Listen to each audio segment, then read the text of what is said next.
പാക് പ്രകോപനത്തെ ഇപ്പോൾ ഇന്ത്യ അപലപിക്കുകയാണ്. പക്ഷേ ഇന്ത്യ ഇപ്പോഴും വെടിനിർത്തലിൽ നിന്ന് പിന്മാറിയിട്ടില്ല. അതിർത്തിയിൽ തുടർച്ചയായി നടത്തുന്ന പ്രകോപനങ്ങളോട് ശക്തമായി തന്നെ ഇന്ത്യ പ്രതികരിക്കുന്നു. നമ്മളിപ്പോഴും ശക്തമായ വിജിലൻസ് അവിടെ സൂക്ഷിക്കുന്നുണ്ട്. ജാഗ്രതയിലാണ് അതിർത്തിയിൽ നമ്മളുടെ മിലിറ്ററി സംവിധാനമുള്ളത്. പാകിസ്ഥാൻ വെടിനിർത്തൽ ധാരണ ലംഘിച്ചു എന്നാണ് ഇപ്പോൾ ministry of external affairs secretary ഇപ്പോൾ പറഞ്ഞിരിക്കുന്നത്. വിക്രം മിശ്രി. പി ആർ സുനിലുണ്ട്. പി ആർ സുനിൽ, പാക് പ്രകോപനത്തെ ഇപ്പോൾ ഇന്ത്യ അപലപിക്കുകയാണ് ഔദ്യോഗികമായി. ഫോഴ്സസ് ഇപ്പോൾ സാഹചര്യങ്ങൾ വിലയിരുത്തുകയാണ് എന്നുകൂടി പറയുന്നു. കഴിഞ്ഞ കുറച്ച് മണിക്കൂറുകളായിട്ട് പാകിസ്ഥാൻ വെടിനിർത്തൽ ധാരണ ലംഘിച്ചു. ഇത് ആരാണ് ചെയ്തത്, എന്താണ് എന്നത് അന്വേഷിക്കണമെന്ന് പാകിസ്ഥാനോട് ആവശ്യപ്പെട്ടിട്ടുണ്ട് എന്നാണ് വിക്രം മിശ്രി പറയുന്നത്. ഈ വിഷയത്തിൽ പാകിസ്ഥാനെ അപലപിക്കുന്നുണ്ട്. എന്നാൽ ആ വെടിനിർത്തൽ കരാറിൽ നിന്ന് ഇന്ത്യ പിന്മാറിയിട്ടില്ല. അതാണ് ഏറ്റവും പ്രധാനപ്പെട്ട കാര്യം. പാക് പ്രകോപനത്തെ അപലപിക്കുന്നുണ്ട്. ഈ വെടിനിർത്തൽ ധാരണ ലംഘിച്ചത് ആരാണ് എന്നത് അന്വേഷിക്കാൻ പാകിസ്ഥാനോട് ആവശ്യപ്പെട്ടിട്ടുണ്ട്.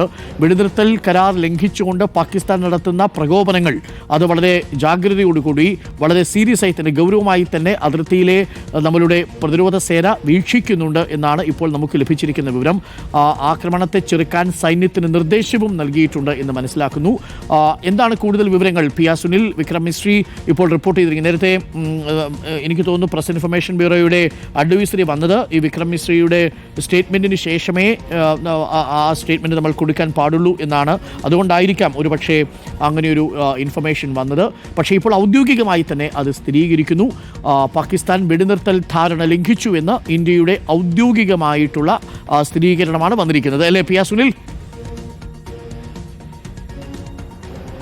അരുൺ, തീർച്ചയായും കേന്ദ്ര വിദേശകാര്യ സെക്രട്ടറി വാർത്താ സമ്മേളനം നടത്തി തന്നെ ഇപ്പോൾ പാകിസ്ഥാൻ വെടിനിർത്തൽ ധാരണ ലംഘിച്ചു എന്ന് ഇപ്പോൾ സ്ഥിരീകരിച്ചിരിക്കുകയാണ്. ഏതായാലും നേരത്തെ PIBയുടെ അഡ്വൈസറി വന്നത് സെക്യൂരിറ്റി ഫോഴ്സസുമായി ഇതൊരു പരിശോധിക്കാതെ ഇത്തരമൊരു വാർത്ത നൽകാൻ പാടില്ല എന്നായിരുന്നു. ഏതായാലും ഇപ്പോൾ കേന്ദ്ര വിദേശകാര്യ സെക്രട്ടറി വിക്രം മിശ്രി തന്നെ ഏതായാലും പാകിസ്ഥാൻ ഇത്തരത്തിൽ വെടിനിർത്തൽ ധാരണ ലംഘിച്ചു എന്ന് ഇപ്പോൾ സ്ഥിരീകരിച്ചിരിക്കുകയാണ്. പാകിസ്ഥാന്റെ ഭാഗത്തു നിന്ന് വലിയ പ്രകോപനമുണ്ടായി. ഇന്ത്യൻ സൈന്യം അതിന് ശക്തമായ മറുപടി നൽകിയിട്ടുണ്ട്. ഏത് സാഹചര്യത്തിലാണ് ഇത്തരത്തിൽ പാകിസ്ഥാൻ വെടിനിർത്തൽ ധാരണ ലംഘിച്ചത് എന്ന കാര്യം പരിശോധിക്കണം എന്ന് ഇപ്പോൾ കേന്ദ്ര വിദേശകാര്യ സെക്രട്ടറി ആവശ്യപ്പെടുന്നു. ഏതായാലും ഇത് അതീവ ഗൗരവമായ സാഹചര്യമാണ്, ഗുരുതരമായ സാഹചര്യമാണ്. ആ നിലയിൽ തന്നെ ഇക്കാര്യം ഇന്ത്യ പരിഗണിക്കും, പരിശോധിക്കും എന്ന് തന്നെയാണ് ഇപ്പോൾ കേന്ദ്ര വിദേശകാര്യ സെക്രട്ടറി വിക്രം മിശ്രി ഇപ്പോൾ പറഞ്ഞിരിക്കുന്നത്. ഏതായാലും പാകിസ്ഥാന്റെ അഭ്യർത്ഥന അംഗീകരിച്ചുകൊണ്ടാണ് ഇന്ത്യ വെടിനിർത്തൽ ധാരണയ്ക്ക് തയ്യാറായത്. അതിൻ്റെ അടിസ്ഥാനത്തിലാണ് ഇന്ന് വൈകിട്ട് 5:30 മണിയോടുകൂടി കേന്ദ്ര വിദേശകാര്യ സെക്രട്ടറി ഈ ഒരു പ്രഖ്യാപനം നടത്തിയത്. തൊട്ടു പിന്നാലെ സൈന്യത്തിന്റെ പ്രത്യേക വാർത്താ സമ്മേളനം ഉണ്ടായിരുന്നു. സൈന്യം വെടിനിർത്തൽ ധാരണയുമായി മുന്നോട്ട് പോകുന്നതായി അറിയിക്കുകയും ചെയ്തു. അതിന് ഒരു 3 മണിക്കൂർ പിന്നിടുമ്പോഴാണ് ഇപ്പോൾ പാകിസ്ഥാന്റെ ഭാഗത്ത് നിന്ന് വലിയ പ്രകോപനമുണ്ടായത്. ഏതാണ്ട് എല്ലാ മേഖലകളിൽ നിന്നും പാകിസ്ഥാൻ വലിയ പ്രകോപനമുണ്ടാവുകയും ഡ്രോണുകൾ വിക്ഷേപിക്കുകയും പ്രത്യേകിച്ച് RS-പുര മേഖലയുള്ള സ്ഥലങ്ങളിലൊക്കെ തന്നെ വലിയ തോതിൽ വെടിവെപ്പുണ്ടാവുകയും വലിയ തോതിലുള്ള ഡ്രോണുകൾ ഉപയോഗിക്കുകയും ഒക്കെ തന്നെ ചെയ്തിട്ടുണ്ട്.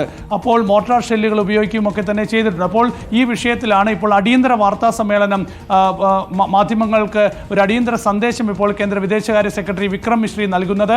പാകിസ്ഥാൻ വെടിനിർത്തൽ ധാരണ ലംഘിച്ചു, പാകിസ്ഥാൻ ഇക്കാര്യത്തിൽ ഉണ്ടാക്കിയ ധാരണ ലംഘിച്ച് മുന്നോട്ട് പോയി, വലിയ പ്രകോപനമാണ് കാണിച്ചത്. ഏതായാലും ഇന്ത്യൻ സൈന്യം ശക്തമായ തിരിച്ചടി പാകിസ്ഥാന് നൽകിയിട്ടുണ്ട്. ഏത് സാഹചര്യത്തിലാണ് ഇത്തരത്തിലൊരു വെടിനിർത്തൽ ധാരണ പാകിസ്ഥാൻ ലംഘിച്ചത് എന്നത് പരിശോധിക്കണം. ഇന്ത്യ ഇത് ഗൗരവമായി കാണുന്നു. ഏതായാലും ഈ നടപടിയിൽ കേന്ദ്ര സർക്കാർ അപലപിക്കുന്നു എന്നുകൂടി ഇപ്പോൾ കേന്ദ്ര വിദേശകാര്യ സെക്രട്ടറി പറയുകയാണ്. ഏതായാലും ഇന്ത്യ ഇത് ഗൗരവമായി പരിശോധിക്കും എന്ന് തന്നെയാണ് ഇപ്പോൾ വിദേശകാര്യ സെക്രട്ടറി പറഞ്ഞിരിക്കുന്നത്. തീർച്ചയായും നാളെ ഇക്കാര്യത്തിൽ ഒരു അവലോകനം ഉണ്ടാകും. ഇക്കാര്യത്തിൽ ഗൗരവമായ ചർച്ച ഉന്നതതലത്തിൽ നടക്കാനുള്ള സാധ്യതയുണ്ട്. അതിനുശേഷം ഇക്കാര്യത്തിൽ എന്ത് നടപടികൾ സ്വീകരിക്കണം എന്നത് ആലോചിക്കും. ഏതായാലും ഇപ്പോൾ ഈ വെടിനിർത്തൽ ധാരണയിൽ നിന്ന് ഇന്ത്യ പിന്നോട്ട് പോകുന്നില്ല. ഇന്ത്യ ആ നിലപാടിൽ തന്നെയാണ് ഉറച്ചു നിൽക്കുന്നത്. പക്ഷേ പാകിസ്ഥാന്റെ ഭാഗത്ത് നിന്ന് പ്രകോപനം ആവർത്തിക്കുന്നുവെന്ന് ഇപ്പോൾ കേന്ദ്ര സർക്കാർ സ്ഥിരീകരിക്കുകയാണ്.